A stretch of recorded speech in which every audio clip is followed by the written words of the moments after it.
Salam əziz YouTube izləyicilərim. Bugün bir çox qadınların qorxulu rüyası olan vaxtından qabaq düşüklərdən sizə danışacağım. Ümumiyyətcə düşük nədir? Hamiləlik 20-ci həftəsinə qədər sonlanan halına hamiləlik düşükləri deyilir. Hamiləlik düşüklərinin səbəbləri müxtəlifdir. Əsasən hamiləlik 20-ci həftəsinə qədər olan düşüklərin səbəbi xromosom anomaliyaları, hormonal problemlər, infeksiya bağlı problemlər, tiroid vəzinə bağlı problemlər və yaxud da ki, uşaqlığın anatomik qüsurları ola bilər. Təkrarlar düşükləri olan qadınlarda hansı vəziyyətlər daha ciddi sayılır?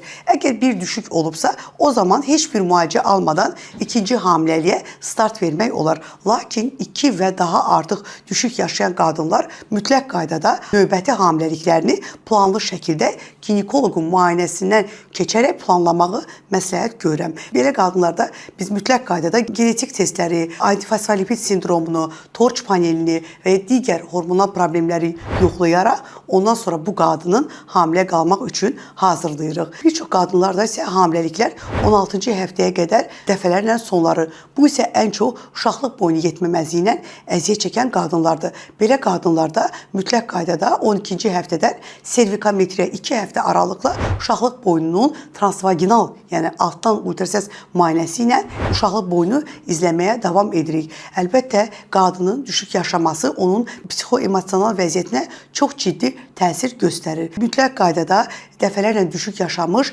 hər bir qadın növbəti hamiləliyində bu stresi, bu təlaşı yaşamasın deyə mütləq yaxşı bir mütəxəssis tərəfindən müayinədən keçməlidir.